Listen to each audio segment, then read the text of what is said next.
Hi folks, here we are, another Tuesday evening. Welcome, welcome. And let's just put the pre-show on for a second or two. Welcome to everybody who's on the show tonight. Steve is teed up, ready to come in just a moment. We'll just let the pre-show run for a moment or two because people often arrive a little bit late. Just by way of background, we've got the doggies sitting in their respective beds, having walks and food and lunch and everything, so hopefully it'll be quiet. You never know with the dogs, of course. And just for those interested, here's the overall view of the studio with Steve teed up there, ready to come in shortly. I've got the multi-view up there, I've got the chat there, I've got the main show there. I've got a couple of other screens here for other bits and pieces, and over here I've got the computer that controls the streaming software and hardware. So it's all set up, and hopefully we'll be running pretty well. Of course, I wasn't around last week. Those of you following my journey will know that we had power issues and I went away for a few days because of it. So anyway, it's all sorted out now. So that's all good. Anyway, without further ado, let's take that off. I'm going to run the starter show. I'll be back in just a moment.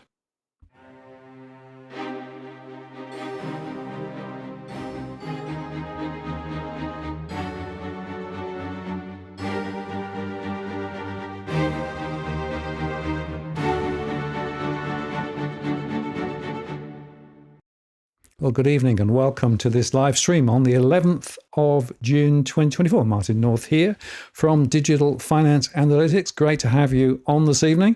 And I'm very, very pleased to say that Steve Keen is joining me tonight. We're going to have a really interesting conversation about economics and some of the broader issues that actually are really confronting us, I think, basically, because many economists don't actually understand what's going on. But before I bring Steve in, let me just remind you, as I always do, that we're not providing specific financial or legal advice. It's a general conversation only.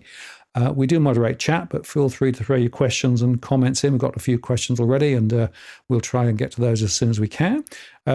Also, if you'd like to get my specific attention, if you use that Walk the World, that puts the questions in a different queue, which means it's more likely I'm going to be able to get to them. I've also enabled Super Chat, which means if you want to get your question top of the list, you can do that, or indeed make a contribution to what we do around here. Always greatly appreciated, and helps to cover some of the costs of what we do. With that out of the way, Steve, welcome. Great to see you. Good to be in touch, Martin. We've managed to move continents, but not quite countries. Exactly right. It is interesting, isn't it? That, you know, I'm here now in the UK and you're in the Northern Hemisphere too. I gather you were back in Australia quite recently. What's it like down there? Oh, look, it's always going to be one of the most pleasant places on the planet, particularly Sydney. And that's Sydney during autumn. You get beautiful weather. I still enjoy Australian culture, so I do miss that side of Australia. The politics is just the same old thing. We used to have the Liberals, and now we've got the Liberals light. And that's, the usual level of disappointment. I'd far rather have Albanese than have Morrison. I think I'd far rather have, oh God, I can't think of something horrible enough to be only slightly preferable to Morrison. But everybody's disappointed in the usual fashion. And decision making is still, what makes a buck makes politics. Yes, well, as we were saying just before the show started, Gallagher had a very good quote, right?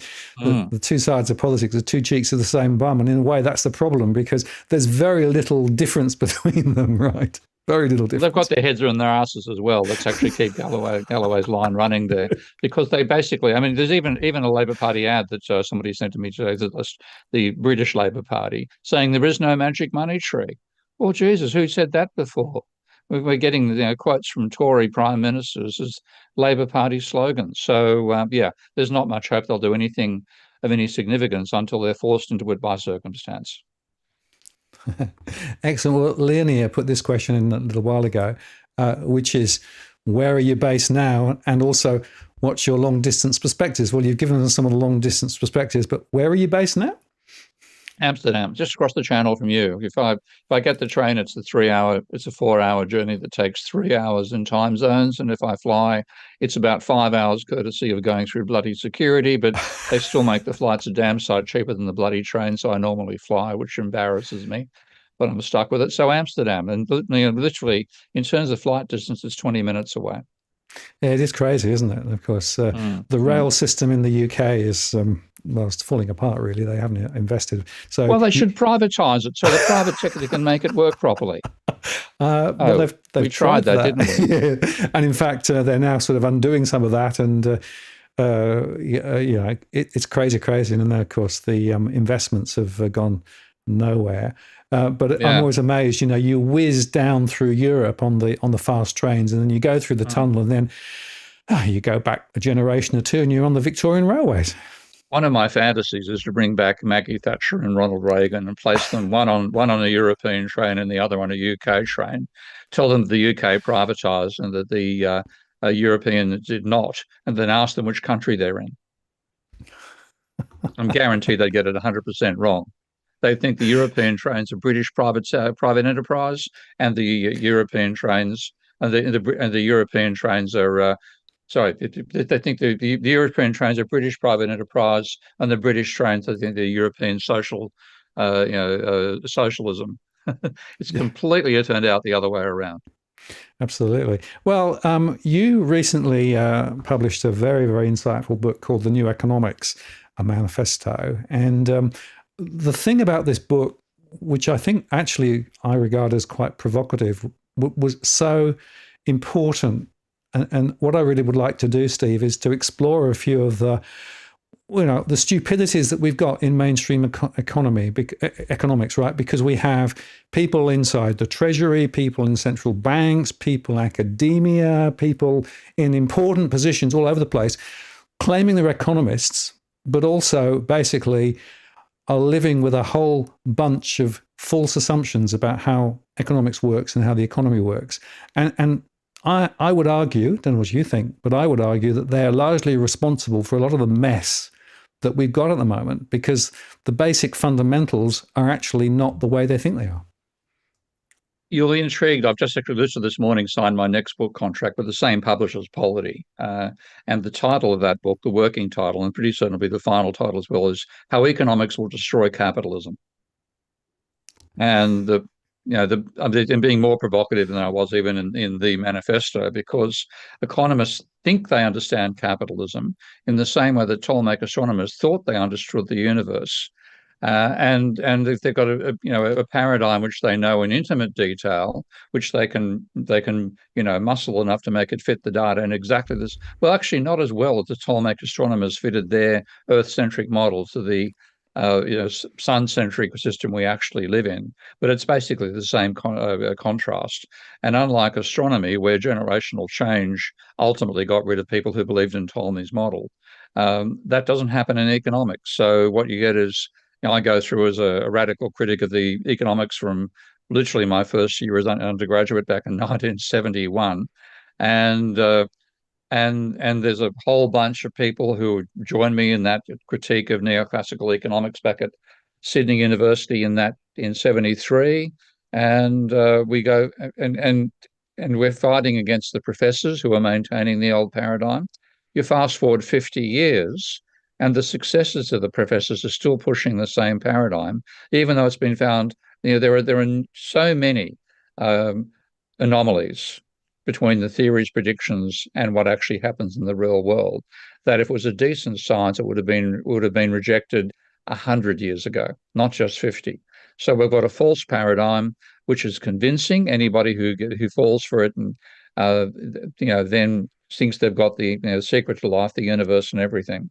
But what they've actually got is a completely false model that they can only maintain by not knowing of or ignoring the logical and empirical conundrums that it's generated for itself in the last 1.5 centuries, which is when it began back in the 1870s. Yeah, and I am quite a fan of Thomas Kuhn and the scientific revolution, which he said in that book, why is it that, suddenly there are paradigm switches, but before that, everybody says, no, this can't possibly be right. And it's the weight of power and it's the weight of authority. So everybody sort of goes down one route. And then all of a sudden, there's a tipping point. But that tipping point doesn't come easy. And I actually think it's exactly the same as you're talking here. The fundamental paradigms that are driving a lot of the economic thinking, and therefore the political thinking, because of course a lot of the economists are sitting in the treasury and driving policy through that way, basically means that they're pushing a rock uphill because they're actually not understanding the way that gravity works. That's right. And it's appallingly dangerous. And this is why I say, quite literally, I expect economic theory will destroy capitalism, because their model of how capitalism actually works versus how it actually works is so contradictory, that their policy advice actually makes the system worse. And the absolute worst example of that, of course, is what they've done on climate change, which, even given my low expectations of neoclassical economics, I have to congratulate William Nordhaus and about the 2,500 economists he's now got working with him, and they call climate change economists. They were even worse than I thought they could possibly be.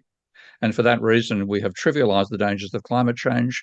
They're going to start hitting us quite likely in terms of a drastic impact starting this year.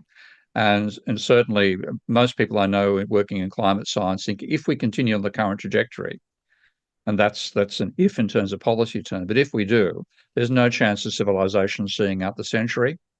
And there's possibly no chance of it seeing out the next 30 years.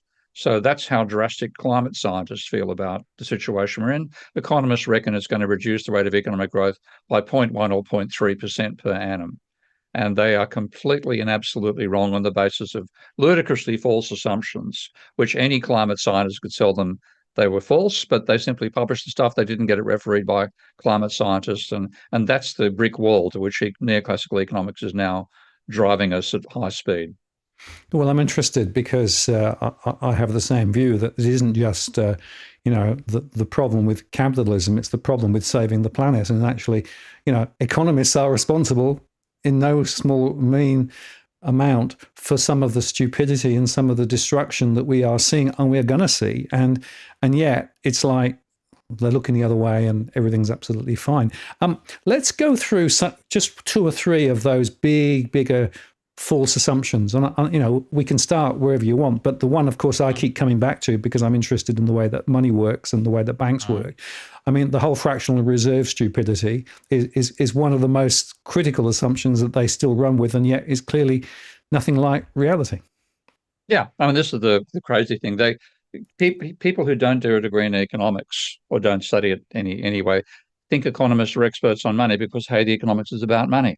But in fact, if you go right back to the early 1800s, and there's a debate that goes even earlier than that, but 200 years ago, there was a character called Jean-Baptiste Say, who people might know from the term Say's law, and he argued that money is irrelevant. People don't use money. They don't try to accumulate it. They don't try to hide how much they have. All outrageously ridiculous assumptions.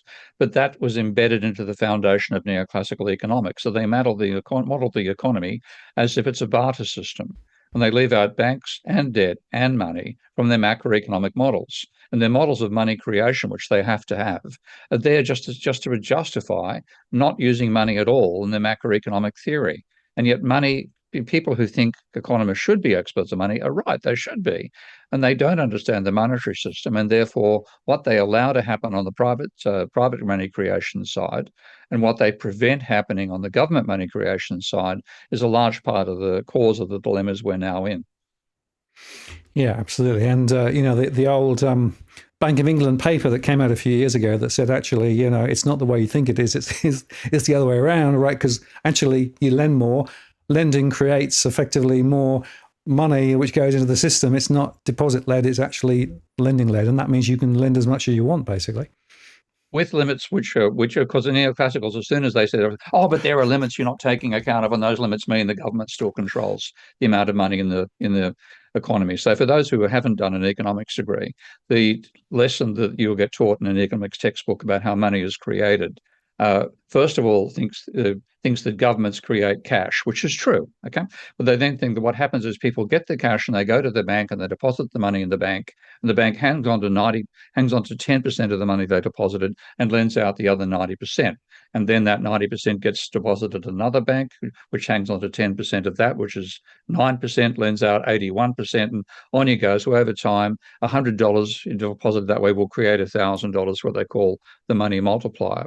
Now, That is precisely the theory that the Bank of England said in 2014 is simply wrong. And I've been part of a school of non-orthodox economists which have been arguing this for going on a century, over a century, in fact, that this is simply a false model of how money is created. But yet that's what they get taught. And then what it means is they say, too much money, government's fault. Too little money, government's fault. Nothing to do with the market.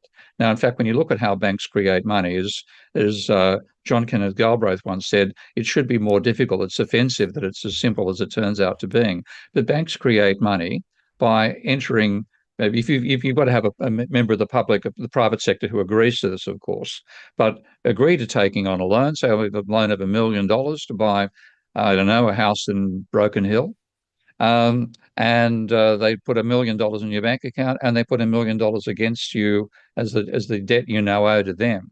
So the change in debt creates money. That's all there is to it. And with double entry bookkeeping, and I've invented a software package that makes it incredibly easy to see this, that I call Minsky.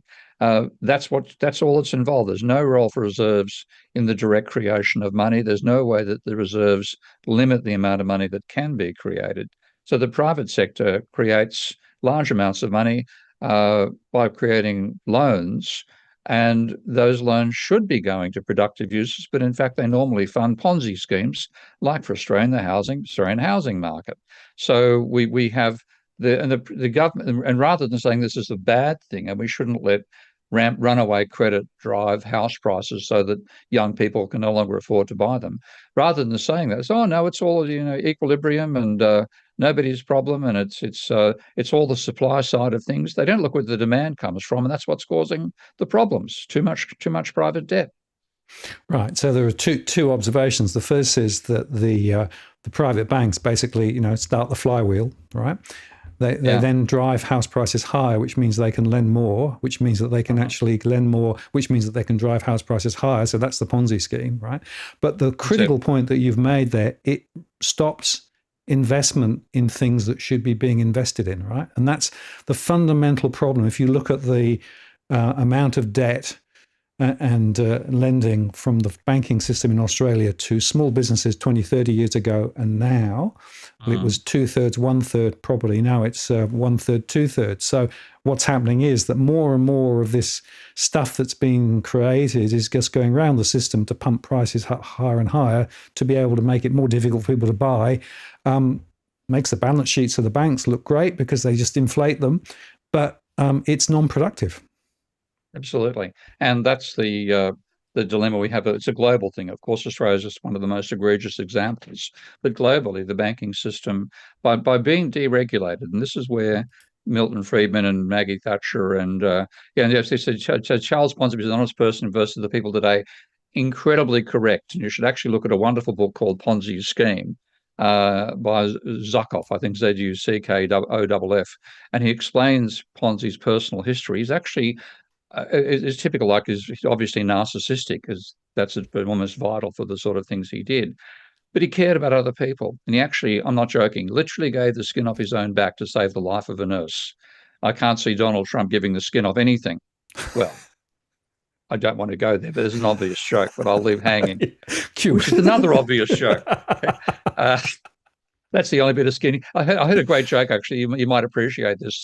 Just saw somebody jokes about Donald Trump.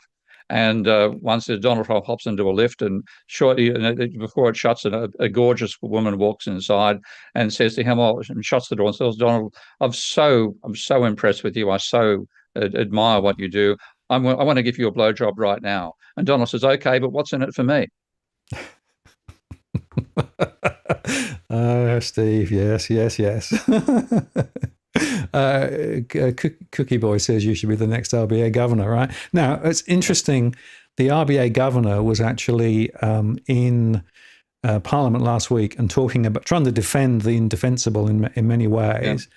But one of the things that she said was that GDP per capita is not really relevant by way of a measure. Whereas, of course, everybody knows that GDP is a stupid way of trying to measure anything. And it's another of those fallacies, isn't it?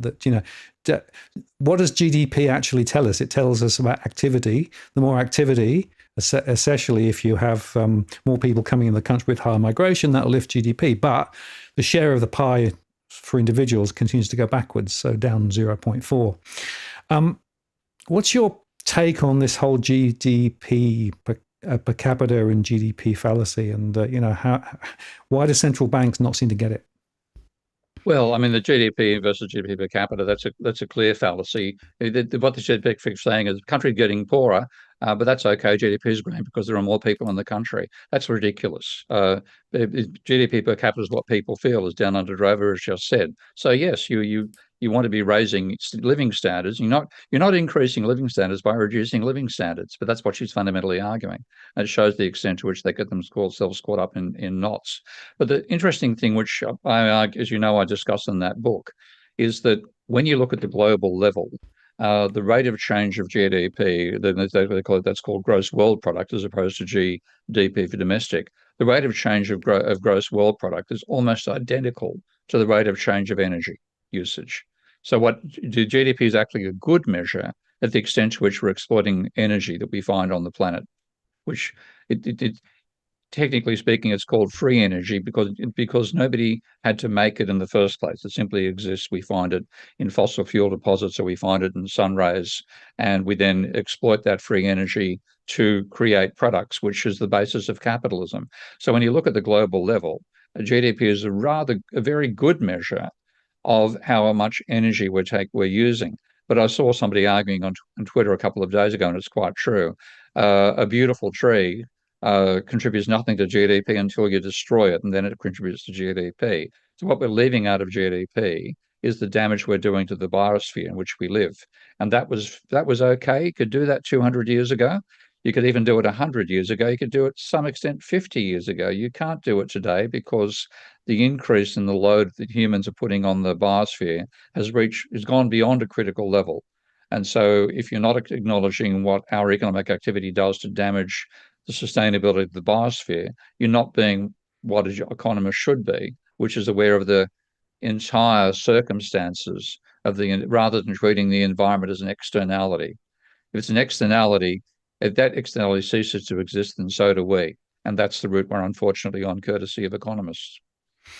And it's interesting that some governments now are talking about other measures of well-being as better proxies of what's going on. Except, of course, if you actually look at well-being in terms of, the pressure of debt, or if you look at the ability to move around the country, or even I guess if you look at some of the more recent consumer sentiment data, all of these other things seem to me to be almost trying to deflect from that fundamental truth that you've been talking about, that actually the lens through which we've been measuring success for several decades is actually taking us completely in the wrong direction.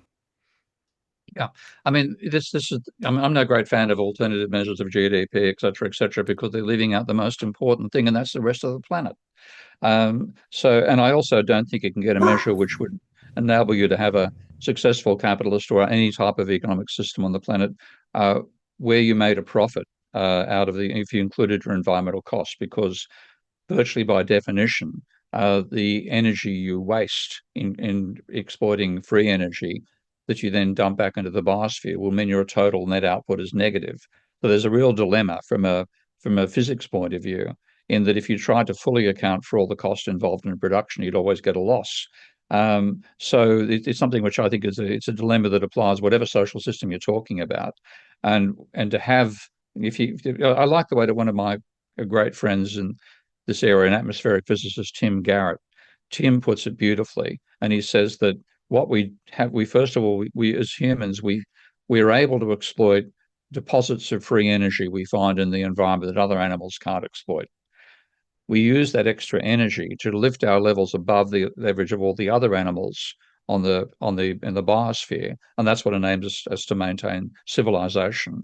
But then we have to dump the waste for that back into the actual environment itself, and that waste slowly reduces the gap between the high energy we're using from deposits, and the background level of the environment, because to actually exploit that free energy, there must be a gap between the energy content, potential energy of the fuel, and the energy level of the environment into which you dump the waste. As that reaches equivalent, that you can't have any You can't use energy at all in any productive sense. And we're also exploiting. We're pushing up the bottom into which we have to dump waste heat to be able to use energy effectively, and we're mining and reducing the stock. So we're squeezing ourselves in a sandwich between the two. And unfortunately, economists have told us to completely ignore that. And that's why we're starting to see the biosphere breaking down in terms of the biosphere that's necessary to sustain our civilization. Right. And the point there again is that the signals are there for those who want to see them. But if you actually have been educated in a particular way of thinking about economics, et cetera, then those things are not seen as important. So it's a set of blinkers. It's like they're looking at like your computer system with their eyes with black lenses. They can't see a damn thing, or they just see the particular framework they're on. So economists, for example, and this is something that I've made a positive contribution to, and it's why I didn't actually get involved in critiquing them on environmental issues until very recently, 5 years ago, is they presume you can have output by combining workers and machinery and technology in a factory. No, you can't. Okay. Labor and technology and capital in a factory won't produce a brass razoo unless you pump energy in. Okay. And they don't have that in their models. Now, what it means is they completely ignore the impact of the impact that availability of energy has. So when they try to include energy using their framework, they argue that, well, energy is worth about 4 or 5% of GDP. So the change in output for a change in energy, if you had a doubling in energy, you'd get a 5% increase in GDP. Now you look at the data. If you had a doubling of energy, you'd get a doubling of GDP. So that's how empirically wrong their perspective is. But what it means is they don't really look at the impact of dumping waste into the environment. They don't look at the impact of reducing the physical supplies of commodities. So they have an aetherial vision of how capitalism functions. When we want that as a bioevolutionary or biophysical framework, if we don't exploit what we find for free in the environment, we don't have any output at all. So I've got to be including that in the argument. And my little line that led me to work out the mathematical logic of this was a very simple aphorism. It is that labor without energy is a corpse, and capital without energy is a sculpture.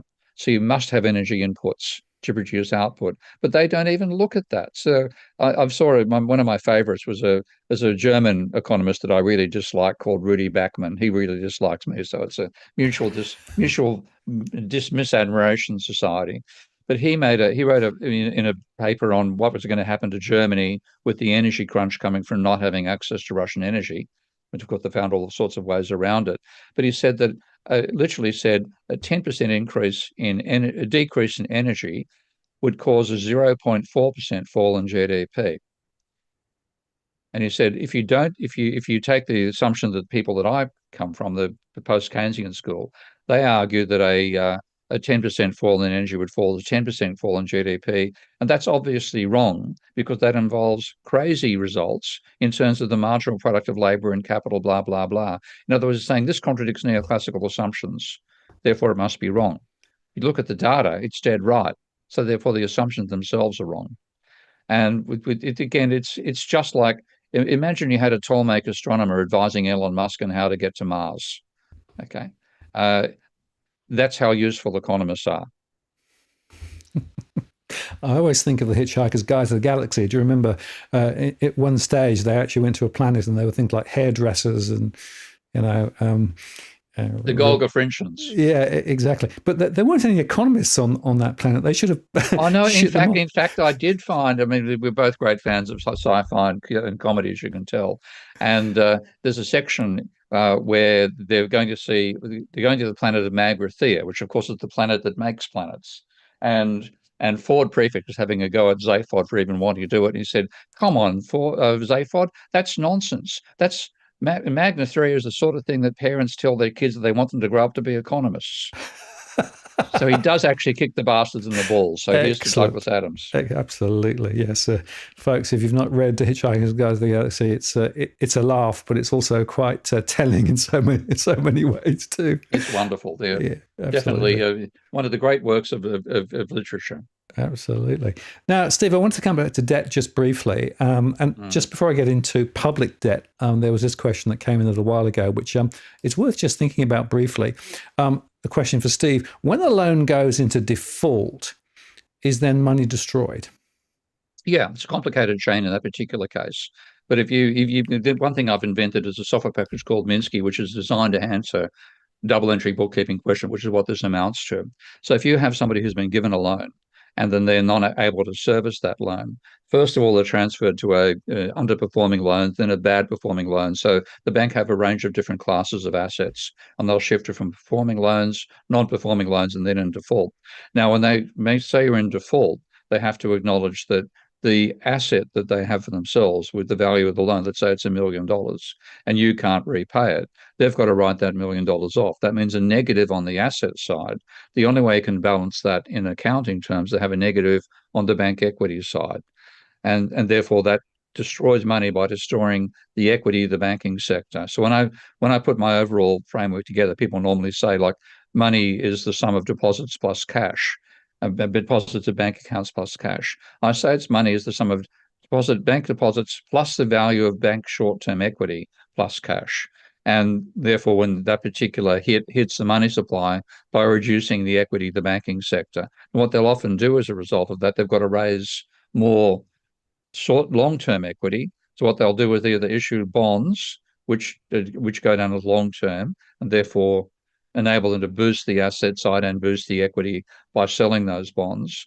Or I've just forgotten the second element, but they'll either issue bonds or issue shares in that sense to get their equity back up again. But when a loan goes bad and it has to be acknowledged as going bad, then the banks take a hit on the equity side.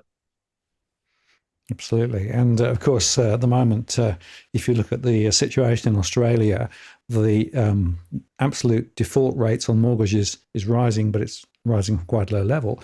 But the banks have been extending and pretending for the last 18 months or 2 years, moving people onto interest only and all sorts of things like that.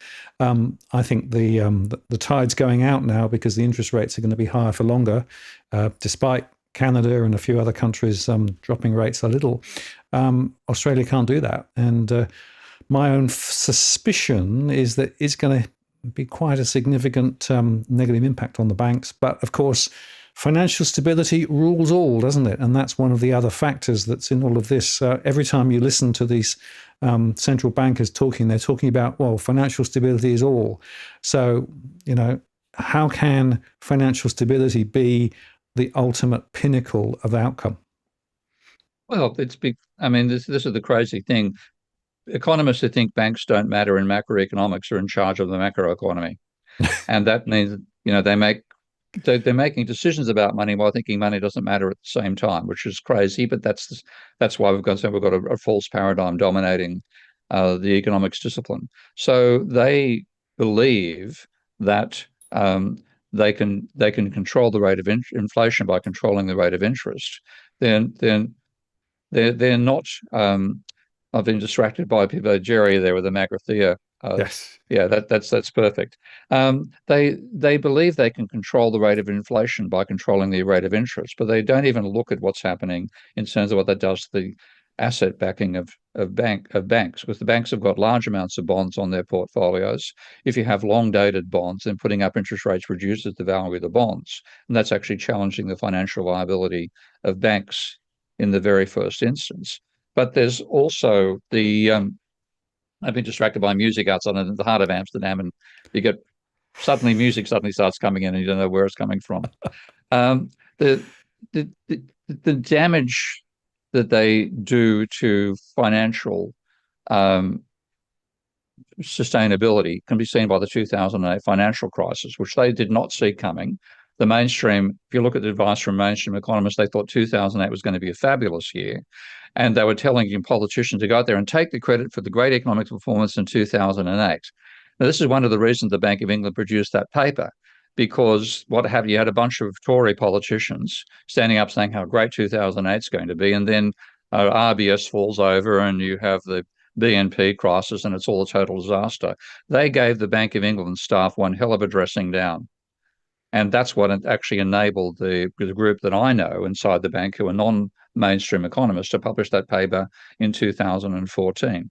Now, if you think economics is an empirical discipline, you'd think, well, after being chastened by getting 2008 wrong, they'd listen to people who got it right, which includes me, but also they'd listen to people who say banking doesn't operate the way your theory says. Look at the Bank of England paper. That's not what economics did at all. They have ignored that 2008 and 14 paper by the Bank of England.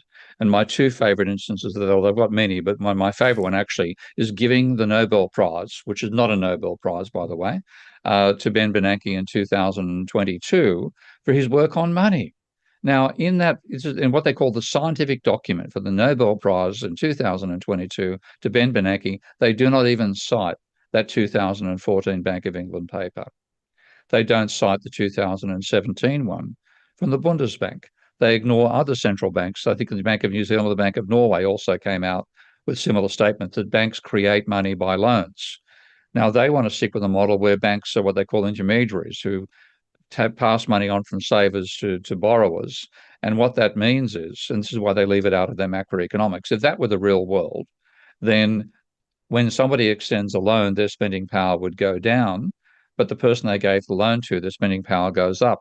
Equally, when the reverse happens and somebody who's in debt repays the person they borrowed from, the person who's repaid the debt, their spending power falls, but the person who lent the money and has now had it repaid, their spending power rises. So one cancels the other out, and you can therefore ignore the banking sector at the aggregate level.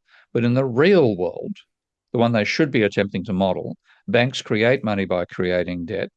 And they then, so that causes a boost in demand. When banks extend more loans, that creates more monetary demand, and that also creates real demand, as economists prefer to call it. They try to argue that everything the money system does just affects the price level, doesn't affect real economic activity. That's garbage. It does as well. But they leave all this dynamic out. And then they get surprised all the time when the economy doesn't behave the way they want it to. And we're talking about a negative surprise with the 2008 financial crisis. But there's a positive surprise going on in America right now, where because they've put the rates up so much on government debt, that's what the interest rate rises, but the central banks actually do. They increase the interest rate for government bonds. Because they've put the rates up so much, they're about 5% or 6% now on government bonds. And because government debt is running at 100% of GDP, and new bonds are coming out to back the interest, those new bonds are 5% of GDP. Now, what you're doing is giving a boost to the demand levels of people who hold government bonds. It's not the poor who hold them. It's the middle class to the wealthy who hold them, but that's boosting aggregate demand in America. So they thought putting up interest rates would reduce economic growth and demand in the economy, expecting a slowdown in the economy, and they're flummoxed that it's still performing well. It's performing well because what they think is controlling the rate of inflation is actually boosting aggregate demand. Right, and the very important point there is that all of the issuing of those bonds, and in fact the broader government support programs through COVID and through the energy crisis, that created the inflationary pressure in the first place, right? So they created the mess. So standing there and saying nothing to do with us, it's the war in Ukraine or it's the COVID thing, right? They created the inflation problem that they're now trying to solve, but they're issuing, particularly in the US, but elsewhere as well, they're issuing more government debt to try and actually continue the momentum, which again is another of these complete fallacies. Yeah, this is why you've got to think about banking in double entry bookkeeping terms, and that's why I invented the Minsky software to enable that to be done. I must say I didn't actually understand it fully myself when I first invented Minsky, because I didn't realize the importance of double entry bookkeeping. But that's absolutely the foundation of how money is created. The banks are basically double entry bookkeeping machines, and the reason they can create money is that by the fact that they can create both loans and deposits, they can increase the asset and the liability side of their individual ledgers. And they're the only institutions in society that can do that. So That's why banks take deposits, not because they need the money to lend out, but because they couldn't actually mark up deposits as well as marking up loans, and they couldn't create money. So that's essential to understand how banks operate. And neoclassicals don't want to know.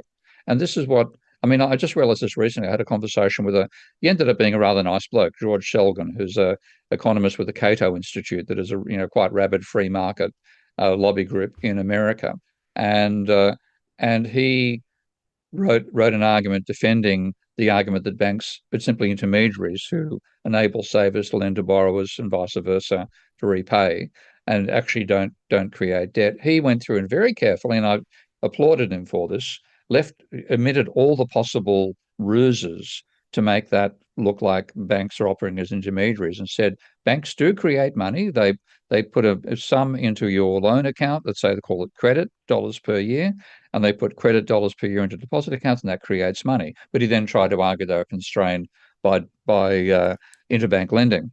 And I wrote a reply to him, and like as part of it, I think he realizes this now, because we had a conversation on my live show on a Saturday last week. But in that, I went through and said this is what he does in the paper, and I says he ignores term deposits. And then he said, Keane, this is on Twitter before he actually met him face to face. Oh, Keane says that I think banks just borrow from each other, as if I don't think they have term deposits.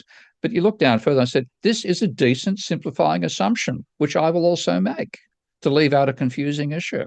So he just got angry at it. What he did, he didn't read my high paper. He skimmed it looking for something he'd disagree with. He found it, and then he didn't read any further. And that is how neoclassicals have treated the Bank of England paper as well. They read it, say, oh, this can't be right. And then they scoff off, or they just ignore it. So you're trying to point out a huge anomaly. And to me, this is a bit like, and I think I know how Galileo felt. I'm not saying I'm Galileo's successor, but I know how he felt, because he invented the telescope. People may not know this in detail, but Galileo was arguing for a sun-centric vision of how the solar system operated against the dominant Ptolemaic vision that the Earth was the center of not just the solar system, but in fact the universe, and the whole universe revolved around the Earth on concentric circles, spheres, because they call it, and the heavenly spheres, and the explanation for the planets occasionally going east and occasionally going west across the sky, whether they're also on other spheres that rotate on these spheres, blah, blah, blah. But an essential part of their ideology, and it is an ideology, was that the heavens are perfect. Heavens remain perfect forever. Earth is where things rise and decay. And when he built the telescope, first thing he did was look at the moon, and he saw craters. Now, of course, before Galileo, observation of the universe was by your eyes. So suddenly you could multiply by a factor of 10. It's now obvious that what they called the seas were in fact plains, and there were these, the man and the moon stuff, they were craters. So obviously there'd been collisions between heavenly bodies. He then looked at Jupiter, and I think he saw 4 moons of Jupiter. We know there's about 30 or more now, but 4 moons he saw. And he tried to get his Ptolemaic astronomers to look down the telescope, and they wouldn't. They refused. And he wrote a letter to Kepler, of course, in his size.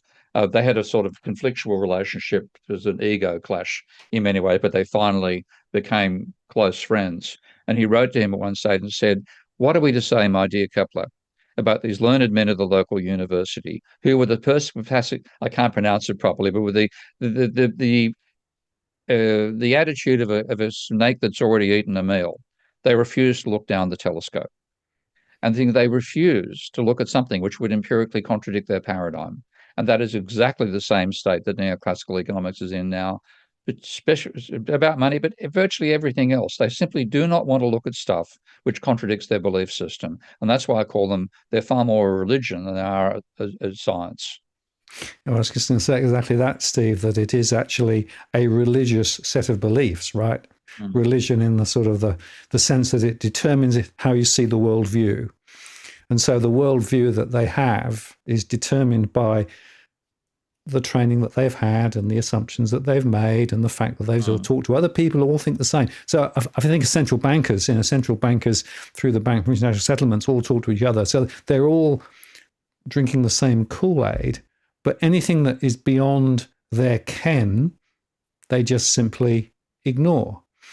And despite the fact that the indicators are not actually matching with what they thought, so they've been really, really good, haven't they, at projecting forward employment or wages growth or anything. I mean, all the charts show they're all over the place, and yet that doesn't get them to say, well, actually, maybe our models are wrong. And part of the frustration that I have is they actually have models which they use to determine what they're going to do, right? And yet the models are wrong, but they don't actually recognize their models are wrong. It's a fundamental fallacy. And I always think of the simulation games of trying to land, something on the moon, right? Which is it's quite difficult to actually get all of the bits right. It's easy to crash. Now, some of the models that some of the central banks are using are just not effective because they miss so many of the elements. It's actually a very complex story, and I'm glad you opened with talking about Thomas Kuhn's The Structure of Scientific Revolutions, because you look at how humans behave, and the fundamental point that Kuhn made in opposition to the argument of Popper, Karl Popper, who was pardon me, they had a philosopher of science, Karl Popper, who argued that what scientists do is they put forward what he called bold conjectures, and they then try to refute those bold conjectures. And the process of conjecture and refutation is what leads to progress in science over time. So that was the accepted ideology, accepted theory of how science works. And then Kuhn tried to apply that by looking at astronomy. But when he did that, he found that even though he was critical of, the crazy assumptions of the Ptolemaic astronomers, the work they did to make those assumptions fit the data was incredible. You had to work out, what deferent you had, what epicycle you added to the deferent, what your offsets were, an incredibly complicated mathematical procedure. And once you got it right, A, you were bloody convinced your model was the ant's pants. B, you had 300 other people that done 1,000 other people had done similar things, had slightly different models. You'd fight with each other all the time over what to refine it. No one would say, what if the Earth is not the center of the universe? What if the sun is? What does that do? And they'd reject it out of hand. Now, this is how humans behave. Scientists behave the same way. The difference which came from Galileo forward is why we talk about the Reformation, is that Galileo, as a rival, came and said, let's test your assumptions. Okay, you assume that the heavens are perfect. You assume everything orbits around the Earth.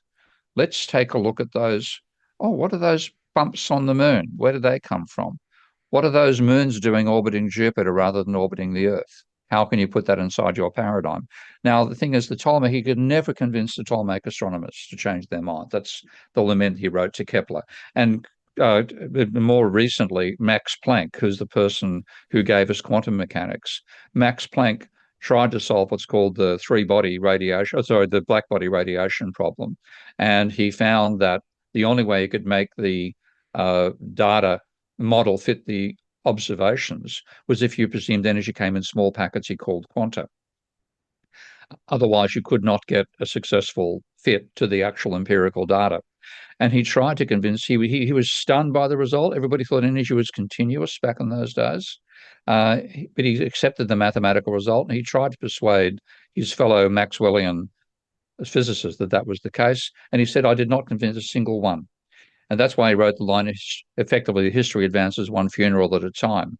Now, the reason that works in physics but doesn't work in economics is not that economists live forever, okay, but that the ideas the economists have are so appealing to young students, so impressionable, it provides a perfect system. Yeah, everybody gets their marginal product, so you get paid what you're worth. Okay, the system reaches equilibrium. Of course, is a good thing to be in equilibrium. Blah blah blah. It's so seductive that you can find enough people who believe it to replace the current professors who also believe it. So 50 years ago, I was fighting against Professors Hogan and Simkin at Sydney University. I became friends with Hogan ultimately, as it happens, not Simkin. But they believe this stuff, and I led a group of about 300 students who were saying it's all shit. We want to change what we're being taught. This is nonsense. But there are enough people who believe that nonsense to go on and replace the professors. And so you don't get generational change in economics, where you do get generational change in physics. And I'm getting long-winded here, but I'll finish with one more point. You made the comment about effectively scientists testing their models against empirical reality. That happens in a genuine science. So if you look at meteorology, for example, there's thousands of meteorological models.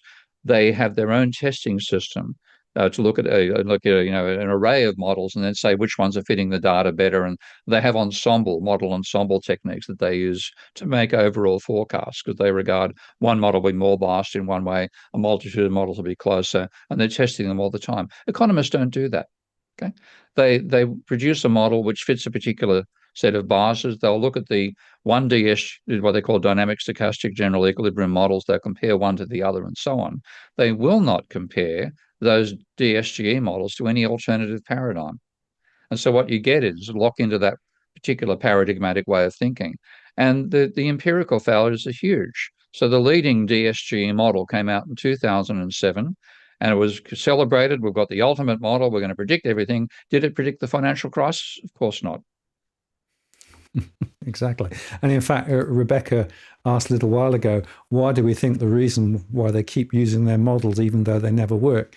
And it comes back almost to blind religion, doesn't it? Yeah, it does. Because, I mean, I fell for this stuff. And you, Martin, did you do economics at school? I did economics at school and philosophy at university. Okay. Well, you supply and demand. Okay. You fall for it, Yeah. So, well, you get paid your marginal product. That seems like a fair thing. You get paid what you contribute to output. All this stuff, it describes a perfectly functioning system. And so it's very hard for somebody to, having got that embedded in their heads, and then develop mathematical techniques that give that belief system a physical form. It's incredibly hard to say, oh, Jesus, this is wrong. I got it all wrong.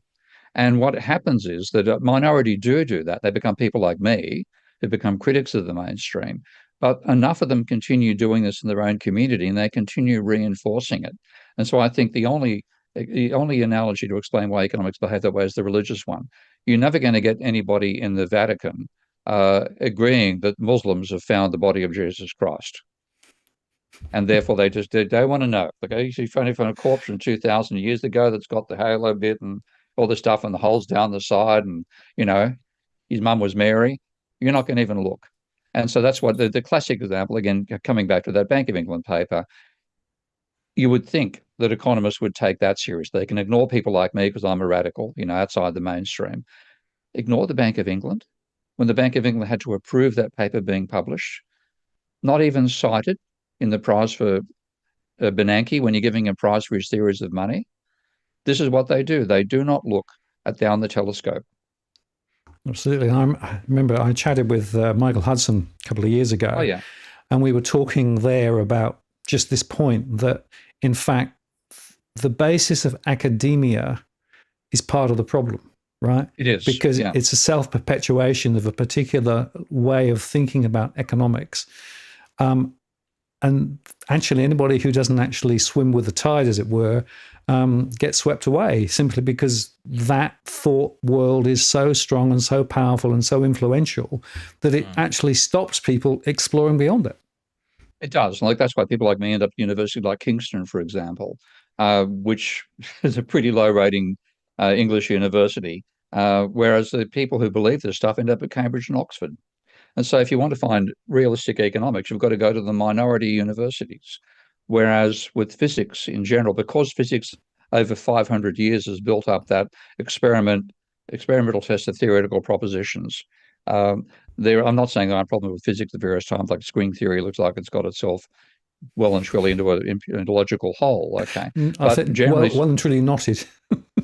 I know it's a very knotted discipline, but economics is far, far worse than the worst you could possibly imagine for any physical science, because, as they've said with the case of the banking system, they simply ignore the contrary arguments of another authority.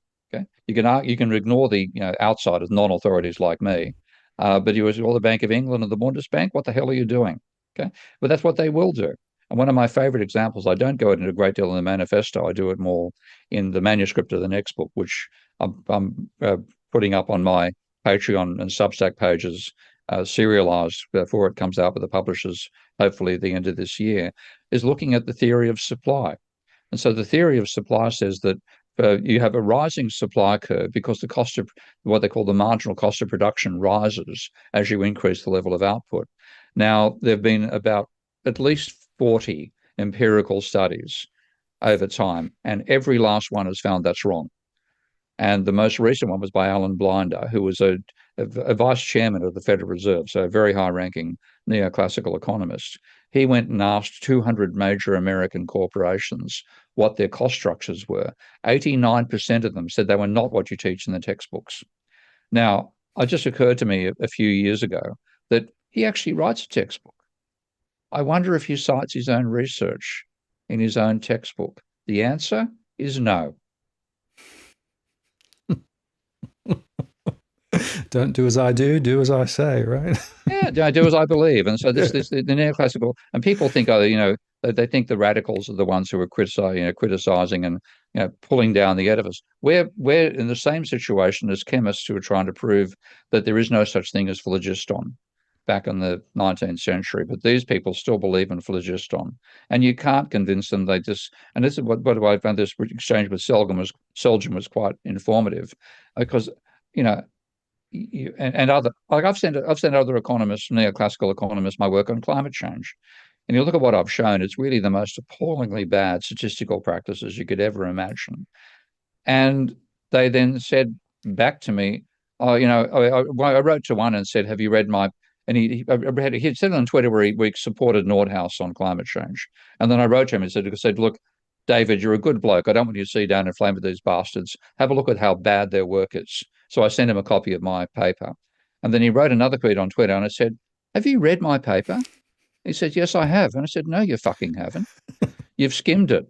Because I point out that the statistical work that is in there is something that if a kindergarten kid said it, you'd send him back to the womb to relearn. The statistical practices they've done to trivialize the dangers of climate change are appallingly bad statistical practices. But you show it to them, they don't even see it because they're not interested in the reasoning. They simply want to get the conclusion that supports their theory. Absolutely. And there's a lot of that around. And one of the other observations I would have is, if you think of central banks and central bankers, Michelle Bullock comes out now and gives a press conference after every, machination and decision or non-decision. And yet the media and, the mainstream economists all sort of almost treat her a bit like a god, as though she's got the perfect insight and the perfect understanding of what's going on, et cetera, et cetera, et cetera. And it's interesting that some of the previous incumbents of RBA land really resented being questioned by the Senate and by, other parliamentarians. So they're almost put up on a pedestal because, well, they think that they know and they are given weight as if they do know. So there is a sort of a second level of lying going on here too, isn't there? Well, it's actually that this is why I see them as so dangerous, because it's a bit like a cuckoo. Put a cuckoo in a nest, you're not going to have the native species anymore, but you can have birds. Now, what happens with the way economists are treated, they're given the same respect that other experts are given.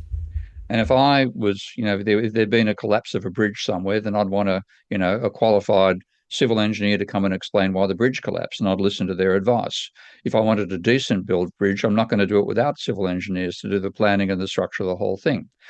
So we have to defer to experts because the world in which we live is so ridiculously complicated, more complicated than most people have any appreciation for. The complexity, devices like, here we go, the mobile phone. How many dozens of, almost like 100 countries, the number of devices inside there, the refining process is ludicrous. You can't understand this thing. You've got to take it for granted.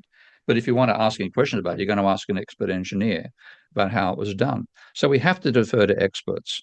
Now, economics are the cuckoos in the world of experts because we think they're experts, but they're experts on a completely false model. So we give them the same deference we would to physicists and engineers and even ballet dancers for that matter, how to do a pirouette. You're not going to ask me. So we defer to experts, but the trouble is they're the cuckoos, and we're deferring to people who've got no. Can I use French on your show? Feel free. No fucking idea of how the system works, but an elaborate model of how it works that they defend to the death. And it'll be our death that they lead to rather than just theirs. Yeah, absolutely. And what I find frustrating is that once you start seeing the cracks, it's like the old emperor has no clothes, isn't it? Exactly. Once you can't look away, and yet you also say, well, I can see the cracks. Why can't you see the cracks? I know, it's so frustrating. That's why, like, I get this David Aldo Fatto, the guy I spent my paper on climate change to, and I was just stunned that he couldn't even see this, appallingly bad statistical practice I'm pointing out that just glossed over him because he just wants to. They don't even realize they want to maintain their belief system. It just comes through automatically. But yeah, once you see the crack, that's the end of it. So I saw my first crack back in 1971, thanks to my dear friend Frank Stilwell, who was my lecturer in first year economics. He's now the emeritus professor of political economy at Sydney University. But Frank, in the middle of a lecture series on microeconomics in first year, explained the theory. It's called the theory of the second best. And I think it actually won a Nobel Prize for Lancaster and one other person involved in devising the theory. That said, imagine you're 2 steps away from perfection, as quoted in the textbooks. You've got, in terms of wage setting, let's imagine you have both trade unions and you also have employer associations, and they're both bargaining over the real wage, the money wage. What happens if you eliminate one or the other? Now, the whole idea of neoclassical theory is to get to the point where you don't have associations and you don't have unions at all. You have competitive workers competing for positions, competitive firms bidding for workers. That's the ideal. If you're 2 steps away from it, using quite straightforward neoclassical logic, what's called marginal social product and marginal revenue product curves as well are added to the diagram, you find that if you abolish one or the other, you make the social situation worse. Now, I remember, I've never forgotten that experience. Even though I remember I was sitting in the Merriweather Theatre where the lecture was given, I can remember which row I was in. I was just, what? Because I'd argued in favour of abolishing trade unions and abolishing monopolies at some stage as my very first essay at first year. And here I'm being shown that you abolish one or the other, you make it worse. I thought there's got to be something wrong with the theory if it's that fragile. If simply applying the real world to the theory ends up contradicting what the more extreme assumptions lead to, I thought there's got to be errors here. So I went down to the library, right after the lecture, I went to the Merriweather Library and thought I've got to look in the journals and see if any of this stuff turns up. And I found a paper by Paul Samuelson called A Summing Up. And that was his reaction to a critique by my predecessors and now in the non-orthodox economics, criticizing the theory of capital that neoclassical economists use. And he actually conceded defeat. He said the critics are wrong. And the final thing is, if all this causes a heartache for those who believes in the old-time neoclassical religion, I think he actually used that word, we must realize that scholars are not born to live an easy existence. We must respect and appraise the facts of life. That was written in 1966. I was being taught in 1971. That wasn't even turning up in Samuelson's textbook, let alone the other textbooks. When they lose a debate, they ignore the result. And this level of mendacity that's part of the foundation of economics horrifies me, but at the same time, I can understand where it came from. Out of the nature of humans, we are defined by our beliefs. And they, when they see a challenge between their beliefs and the real world, there's only 2 options. You abandon the beliefs or you abandon acknowledgement of the real world. And unfortunately, the majority of economists do the latter. I'm one of the handful that did the former. Yeah, well, as a philosopher, I always want to ask the question behind the question behind the question, right? So, what are the fundamental assumptions that you're making about the way that you're thinking about what you're thinking about to get to the conclusion you got to, right? And when you start doing that, you then start realizing just how, well, frankly, facile a lot of the assumptions are that economists have made about the way things run. But one of the really interesting discussions, and economists in particular are quite strong on this, is we can't allow debt to get out of hand, particularly public debt. There's a public debt's a problem. Is that true, or is that again a fallacy? It's a fallacy, and this is why double entry bookkeeping is essential, because when you look at money, people still think about money as if it's a commodity. If you and I, we're using gold as a commodity, you and I are both a bit broke. We could both, back when we lived in Australia, hop in a car, go out to lightning to some local gold mine, do a bit of panning, get a bit of gold. You can have more gold, I can have more gold. When you realize that it's created by double entry bookkeeping, then that uh, physical limitation on money creation disappears. You get more money if banks are willing to create more loans. And you've got to have a public willing to accept those loans as well. But if you have a bubble like the house prices bubbling away, people will do that. So it's actually the debt that controls the whole system, and it's private debt that does it. Now, when you look at government debt, and the way that the private sector creates money is by they increase the asset called loans of banks and they increase the liability called deposits of banks. When the government creates money, it increases deposits because of what the government does. If the government spends more than it takes back in taxation, then it's putting more into private bank accounts than it's taking out of private bank accounts. So that's creating money on the asset side of the banking sector, on the liability side. On the asset side, this crazy microphone, I'll put it down here, put it out of the way. The asset side, they don't increase the loans, the government money creation, they increase reserves. So if a government runs a deficit, let's take an American figure like $1 trillion. If the government's deficit is $1 trillion, then it's increased deposit accounts by $1 trillion. It's also increased reserves by $1 trillion. Now, that could continue indefinitely.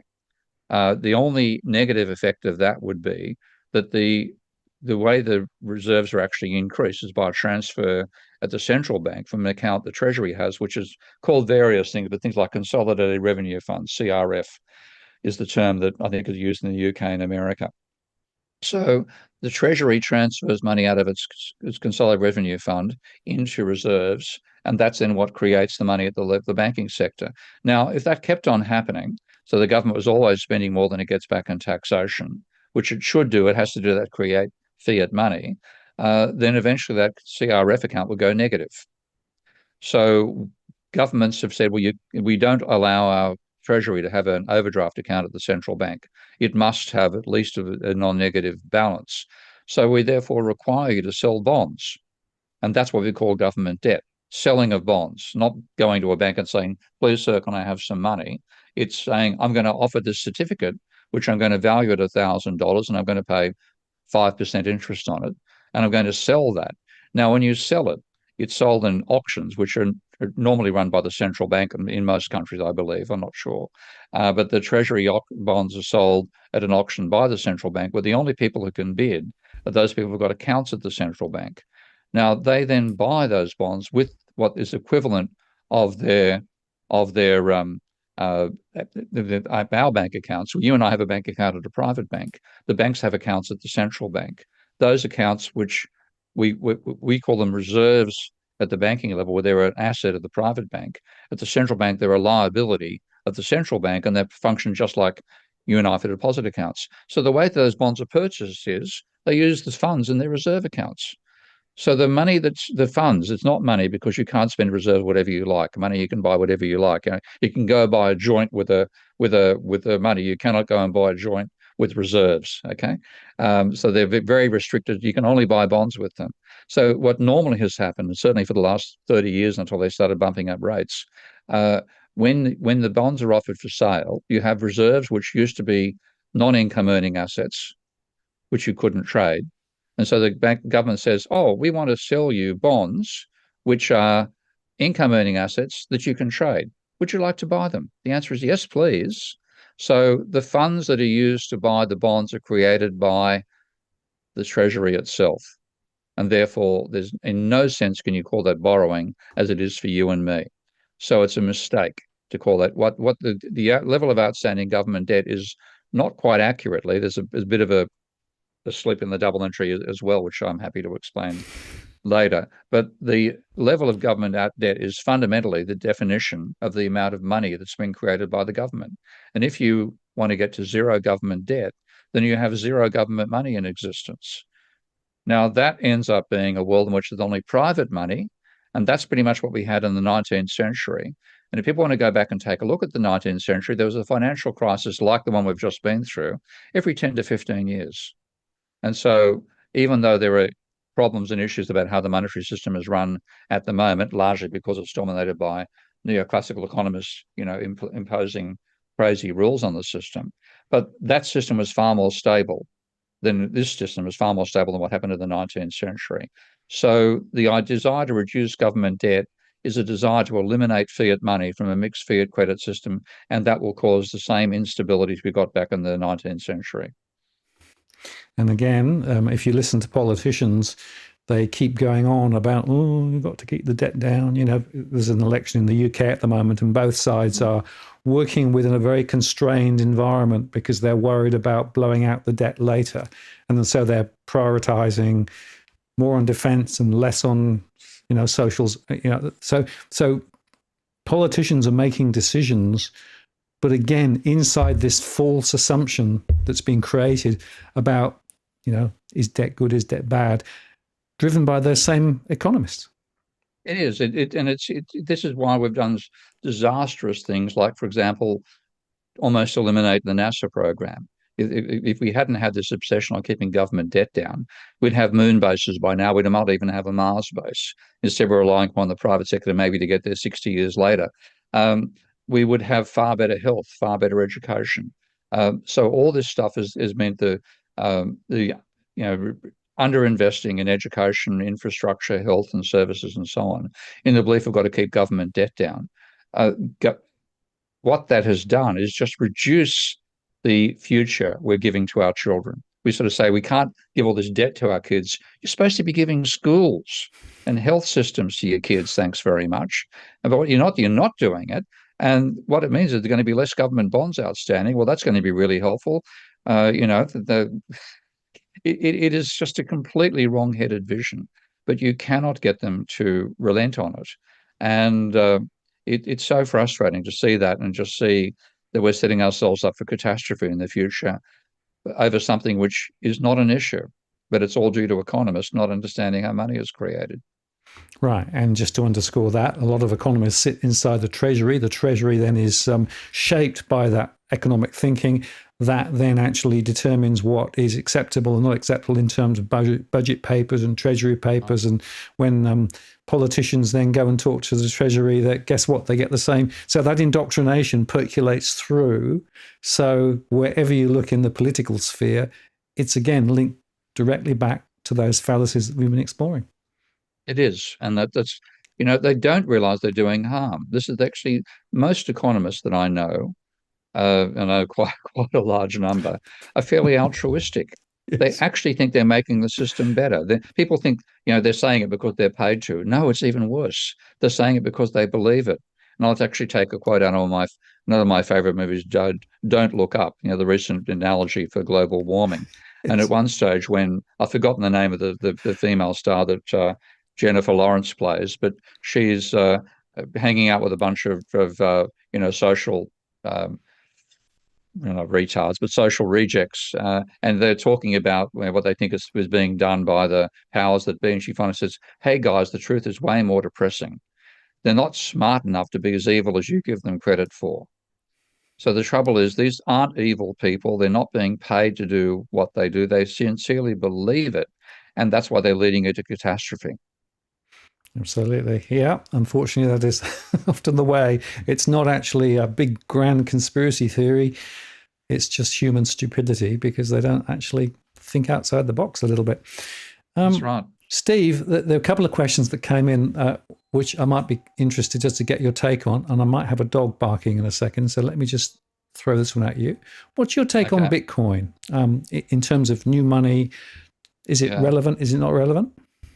Like, I wish I'd bought Bitcoin when Max Kaiser and Stacey Herbert told me about it. I could have bought 100 Bitcoin for less than £1,000 and I'd be a millionaire now. So I'm sorry I didn't ride the bubble. But to me, there are three main, people talk about three features of money. It's a unit of account, a means of payment, and a store of value. Now, Keynes himself made the point back in the 1930s that using money as a store of value is crazy because it doesn't appreciate. Why would you hang on to it? He then said money We hang on to money. It's a measure of our disquietude about our own expectations about the future. The more uncertain we are about the future, the more we want to have our assets in liquid form, which is what money is, rather than illiquid form, which all other assets are. But if you focus on the store of value side, then if you have something which is appreciating as Bitcoin has done, it's something like about 20 or 30% per annum since it was founded. You don't want to spend that. There is one guy, forgotten who it was, who bought a pizza with 100 Bitcoin. If he'd waited, he could have bought the pizza chain with 100 Bitcoin. So what it encourages is less spending. Now, that may at one stage be a good idea, but the other trouble is, so he doesn't actually promote turnover, it promotes hoarding, which is not what you want to have. You want money to be used for transactions, not hoarding it, and therefore not spending. That's one problem. The other is the energy, and this is what really was the clincher for me. The way that Bitcoin is verified is by people getting a whole bunch of people doing what they call Bitcoin mining. And what that amounts to is running random number generators until you get a whole string of zeros, which they call a nonce. And the first person to get that then records the transaction, propagates it through the rest of the system, and then gets, if there's still Bitcoin mining going on, gets the Bitcoin. And that's the major encouragement for people to do mining. The amount of energy, it's set up in such a way it takes 10 minutes of computer time to actually get to that nonce. And that 10 minutes of energy usage is the amount of energy involved that we need to breach it, to breach the system is so great that nobody will do it. That means that the energy consumption of Bitcoin now is roughly equivalent to Switzerland. And it was equivalent to smaller countries in the past. The more the value rises and while the mining is still going on, the higher the price, the energy consumption of Bitcoin. And knowing what I knew about the climatic system, I said, well, at some point, we're going to be forced to drastically reduce our energy consumption. And two of the easy things we do will be ban international tourism and ban Bitcoin. So I can see it continuing to rise until such time as we have a catastrophe that really takes people's breath away.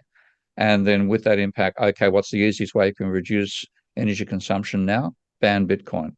So, ride it while it's going up. I think at some point it's going to disappear. And just talking about energy consumption, of course, the other big technological innovation is artificial intelligence. And I would argue that AI is another huge energy drain, despite the fact that there might be some productivity gains, et cetera, et cetera. So would you sort of put AI in a similar risk bucket, or do you see it rather differently? No, I agree with you. I mean, because I tried a bit of AI. I mean, it'd be incredibly useful in a range of ways. For example, medical diagnosis. If you type your symptoms into a AI system and list them all, it's going to search the entire range of known diseases and known symptoms, and probably do a better job than a doctor can do in saying what your actual illness is. So that's quite worthwhile. But other stuff, I tried to get it to do a cartoon I wanted to do. And I tried and I tried and I tried, and I finally gave up. I wasn't going to get the cartoon the way I wanted to do it. But the amount of energy involved in that, it was huge. And if you look at if we actually wanted to go from where we use our own minds, like our minds, I'm not sure of the actual wattage, but I think our minds work on about 20 or 30 watts of power. When you're running these AI systems, you're talking tens of thousands of kilowatts potentially, and for large queries and so on. So the energy consumption is off the scale, and we're also getting, what they're now calling AI hallucinations turning up. So even if AI was going in the correct direction to where it could literally be artificial intelligence, and I don't believe it is, but even if it did do that, then the energy consumption needs of trying to replace everything we currently do with AI would overwhelm the planet, let alone the rest of the damage we're doing to it by energy consumption for other purposes. Absolutely. Yeah, well, it's interesting because I don't hear a lot of balanced discussion about AI. You've got obviously those big companies who are pushing the barrow, and you've got a lot of people worried about AI taking over the world. But the energy conundrum seems to me to be a big part of it. And in the environmental situation that we're in, to me, it's a question that I think should be explored a little more than it currently is. As always, but most of the important questions don't get asked, let alone answered. Now, Robbie Barwick from the Citizens Party drops a question in right at the start of the show. You may know that we've been battling in Australia about maintaining the access to cash And there was a review done of regional banking, but one of the recommendations was to create a public bank in Australia, a public bank. So rather than actually just relying on the private system, have effectively a bank maybe attached to the post office. So Robbie asked a question about what's your perspective in terms of the role of a public bank in society, and does it make sense? I think it does make sense. The trouble is the public bank can end up behaving the same way the private banks do. So you look back to I don't think it was 2007, it was another crisis earlier on, maybe the 1990s, but the State Bank of Victoria got involved in a huge range of, you know, bubble type funding and finally folded. And I think that was actually the time that Jeff Kennett became a leader of Victoria. So the collapse of the State Bank of Victoria was a major factor in the swing to the right in Victoria and in Australia 20 or 30 years ago. So they can end up behaving the same way, which are one of the dangers. But if you had a bank which was, they say, specifically devoted just to being literally for transactions, so it didn't actually even offer loans, that would be feasible through a postal bank service. And that can mean you do transactions without the transaction being damaged by any disasters in the credit system. So I'm in favour of a public bank, but you need to have people running the public bank who aren't economists, and that's one of your problems. Exactly.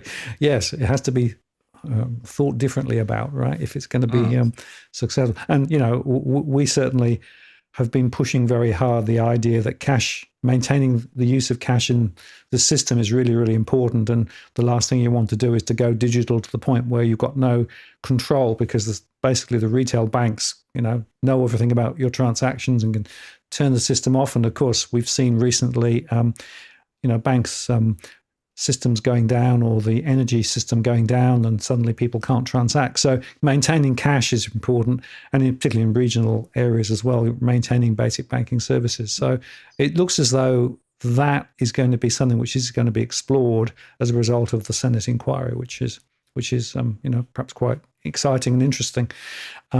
Watch this space, I guess. So Steve, as we come to sort of the end of our conversation, we've clearly highlighted lots of different areas where economists who are in, the maelstrom of trying to work out what to do are actually misplacing their decisions and miscommunicating on what's really going on because of the mistakes they're making. I get the sense, though, that you're not suggesting that things are going to change anytime soon. No, I think humans only seem to change direction after they're smashed into a brick wall somewhere. And so we hit the financial crisis, and there'd really been no effective change after that. They managed to, sticky tape the system together to continue doing the same bad things they were doing before the financial crisis. But you can do that because all it was a case of pumping money into the system, and the government can create money when necessary to do that, which is what they did through QE. So in that sense, it's fairly easy to prepare a system with the financial problem while still maintaining the same bad system. That can't be done with climate.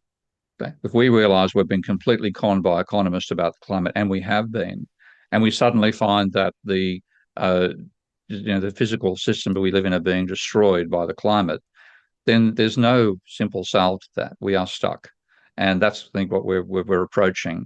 You may have seen, I don't know the guy's name all that well, but you would have seen there was a British media commentator who specialises in medicine, who died on a holiday in Greece recently. Michael Mosley. Seen that? Michael Mosley, yeah. Yep. He died of heat exhaustion. Yep. He was 80 meters. When he finally found him, he was dead, 80 meters from the beach he was trying to reach. And the thing was, he went walking when the temperature would have been 24 degrees. It was actually 40. He died of heat exhaustion.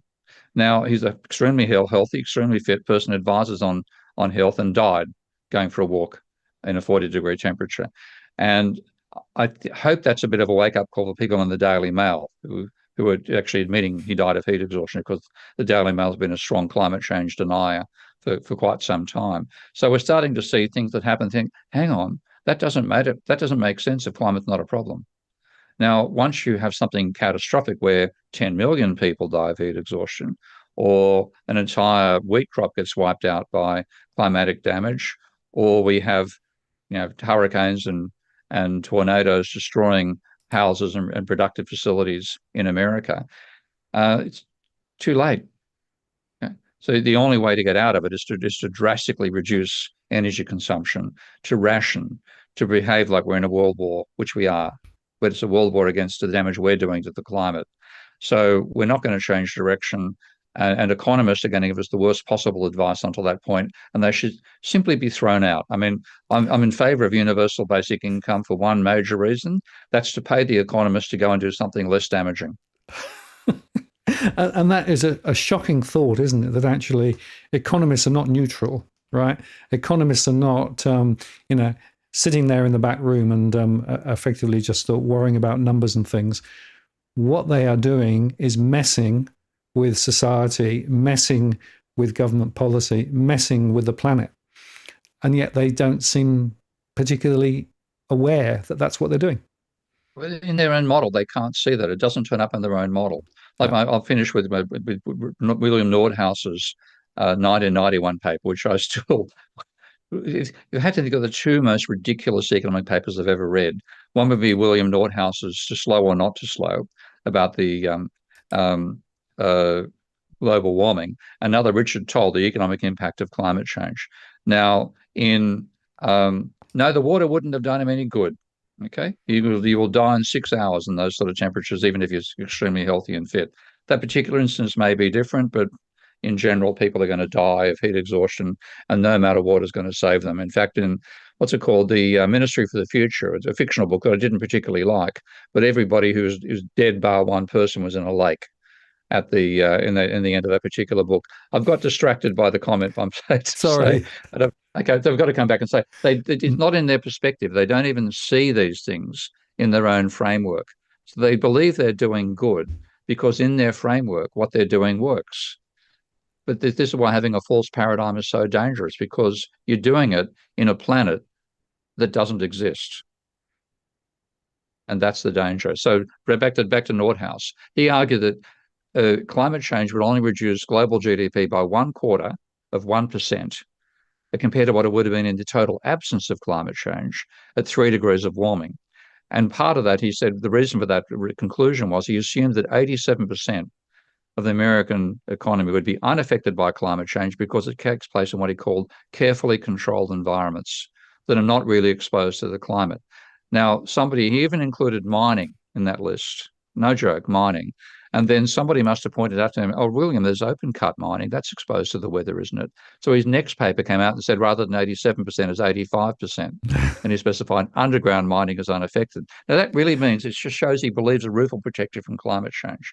We'll take a look at some of the roofs in Texas that were hit by those tornadoes. They don't last very long. But the other thing is carefully controlled environments, that implies factories, you put in goods, inputs at one end, goods come out the other end. Every factory relies upon inputs from some other factory somewhere. What if the roads are destroyed?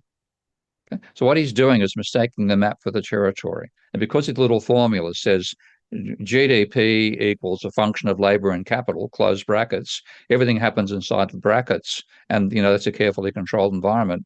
There are roads, mate. Okay. You've got to travel, that you move this. So it's totally non-biophysical vision of how the economy operates. And therefore, he literally, all the advice you're seeing from economists about relatively trivial damages assume that a roof will protect you from climate change. Well, welcome to the 2020s and 2030s. You're going to find out just how reliable that prediction is. Well, Steve, I want to say thank you very, very much. You mentioned your Patreon and Substack. I put the Substack link in the comments below and also showed it on screen a couple of times. Do recommend you go and check Steve's work out.